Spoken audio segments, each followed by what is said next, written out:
Reading Indian fiction in English. सर्वाधिक महत्वपूर्ण प्रश्न व उत्तर हिंदी और अंग्रेजी में।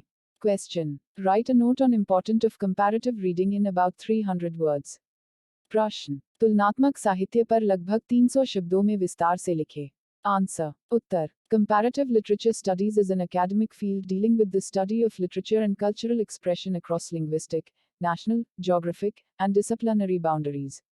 तुलनात्मक साहित्य अध्ययन एक अकादमिक क्षेत्र है जो भाषाई, राष्ट्रीय, भौगोलिक और अनुशासनात्मक सीमाओं के पार साहित्य और सांस्कृतिक अभिव्यक्ति के अध्ययन से संबंधित है। Comparative literature performs a role similar to that of the study of international relations but works with languages and artistic traditions, so as to understand cultures from the inside. तुलनात्मक साहित्य अंतर्राष्ट्रीय संबंधों के अध्ययन के समान भूमिका निभाता है लेकिन भाषाओं और कलात्मक परंपराओं के साथ काम करता है ताकि संस्कृतियों को अंदर से समझा जा सके। While most frequently practiced with works of different languages, comparative literature may also be performed on works of the same language if the works originate from different nations or cultures in which that language is spoken. जबकि अधिकांशतः विभिन्न भाषाओं के कार्यों के साथ अभ्यास किया जाता है, तुलनात्मक साहित्य एक ही भाषा के कार्यों पर भी किया जा सकता है यदि कार्य विभिन्न देशों या संस्कृतियों से उत्पन्न होते हैं जहां वह भाषा बोली जाती है। The characteristically intercultural and transnational field of comparative literature concerns itself with the relation between literature, broadly defined, and other spheres of human activity, including history, politics, philosophy, art, and science. तुलनात्मक साहित्य का विशेष रूप से अंतरसांस्कृतिक और अंतर्राष्ट्रीय क्षेत्र व्यापक रूप से परिभाषित साहित्य और इतिहास, राजनीति, दर्शन, कला और विज्ञान सहित मानव गतिविधि के अन्य क्षेत्रों के बीच संबंध से संबंधित है। Unlike other forms of literary study, comparative literature places its emphasis on the interdisciplinary analysis of social and cultural production within the economy, political dynamics, cultural movements, historical shifts, religious differences, the urban environment, international relations, public policy, and the sciences.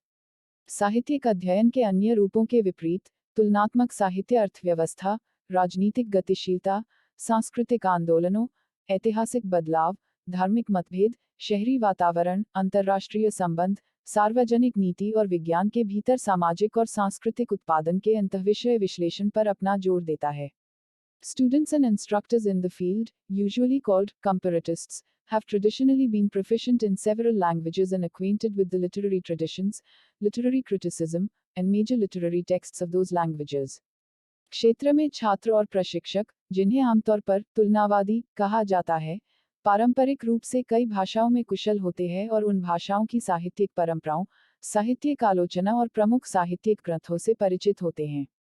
Many of the newer subfields, however, are more influenced by critical theory and literary theory, stressing theoretical acumen and the ability to consider different types of art concurrently over proficiency in multiple languages.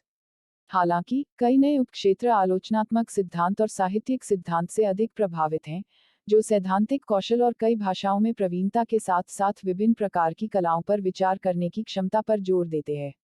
The interdisciplinary nature of the field means that comparatists typically exhibit acquaintance with sociology, history, anthropology, translation studies, critical theory, cultural studies, and religious studies.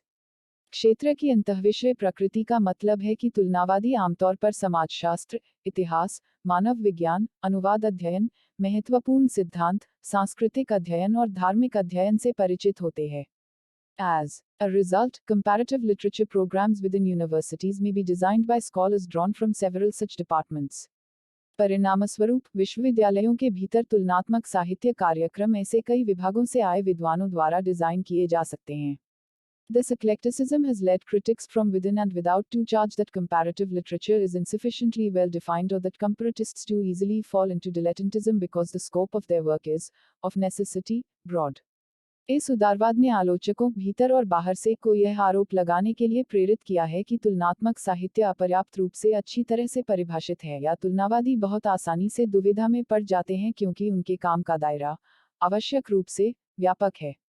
Some question whether this breadth affects the ability of PhDs to find employment in the highly specialized environment of academia and the career market at large, although such concerns do not seem to be borne out by placement data, which shows comparative literature graduates to be hired at similar or higher rates than English literature graduates. कुछ लोग सवाल करते हैं कि क्या यह विस्तार बड़े पैमाने पर अकादमिक और करियर बाजार के अत्यधिक विशिष्ट वातावरण में रोजगार खोजने के लिए पीएचडी की क्षमता को प्रभावित करता है। हालांकि ऐसी चिंताओं को प्लेसमेंट डेटा द्वारा वहन नहीं किया जाता है, जो दर्शाता है कि अंग्रेजी साहित्य स्नातकों की तुलना में समान या उच्च दरों पर तुलनात्मक साहित्य स्नातकों को काम पर रखा जाना चाहिए। The terms comparative literature and world literature are often used to designate a similar course of study and scholarship. Comparative literature is the more widely used term in the United States, with many universities having comparative literature departments or comparative literature programs. तुलनात्मक साहित्य और विश्व साहित्य शब्दों का प्रयोग अक्सर अध्ययन और छात्रवृत्ति के समान पाठ्यक्रम को निर्दिष्ट करने के लिए किया जाता है। तुलनात्मक साहित्य संयुक्त राज्य अमेरिका में अधिक व्यापक रूप से इस्तेमाल किया जाने वाला शब्द है। कई विश्वविद्यालयों में तुलनात्मक साहित्य विभाग या तुलनात्मक साहित्य कार्यक्रम हैं। Comparative literature is an interdisciplinary field whose practitioners study literature across national borders, time periods, languages, genres, boundaries between literature and the other arts, music, painting, dance, film, and across disciplines, literature and psychology, philosophy, science, history, architecture, sociology, politics defined most broadly. Comparative literature is the study of literature without borders.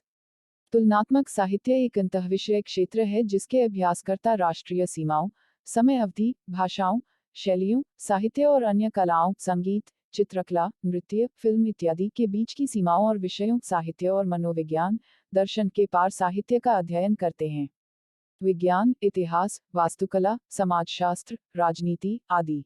सबसे व्यापक रूप से परिभाषित तुलनात्मक साहित्य सीमाओं के बिना साहित्य का अध्ययन है।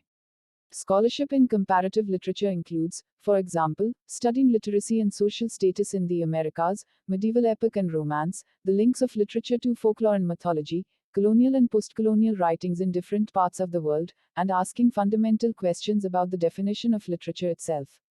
तुलनात्मक साहित्य में छात्रवृत्ति में अमेरिका में साक्षरता और सामाजिक स्थिति का अध्ययन, मध्ययुगीन महाकाव्य और रोमांस, लोककथाओं और पौराणिक कथाओं के साथ साहित्य के संबंध, दुनिया के विभिन्न हिस्सों में औपनिवेशिक और उत्तर औपनिवेशिक लेखन और परिभाषा के बारे में साहित्य का ही मौलिक प्रश्न पूछना शामिल है। What scholars in comparative literature share is a desire to study literature beyond national boundaries and an interest in languages so that they can read foreign texts in their original form. तुलनात्मक साहित्य के विद्वान राष्ट्रीय सीमाओं से परे साहित्य का अध्ययन करने की इच्छा और भाषाओं में रुचि रखते हैं ताकि वे विदेशी ग्रंथों को उनके मूल रूप में पढ़ सके। Many comparatists also share the desire to integrate literary experience with other cultural phenomena such as historical change, philosophical concepts, and social movements. कई तुलनावादी साहित्यिक अनुभव को अन्य सांस्कृतिक घटनाओं जैसे ऐतिहासिक परिवर्तन, दार्शनिक अवधारणाओं और सामाजिक आंदोलनों के साथ एकीकृत करने की इच्छा भी साझा करते हैं। प्रस्तुति समापन। आपका धन्यवाद। Disclaimer: This notes has been made after a lot of research, yet the accuracy of the answers may vary. The author assumes no responsibility or liability for any errors or omissions in the content of this notes.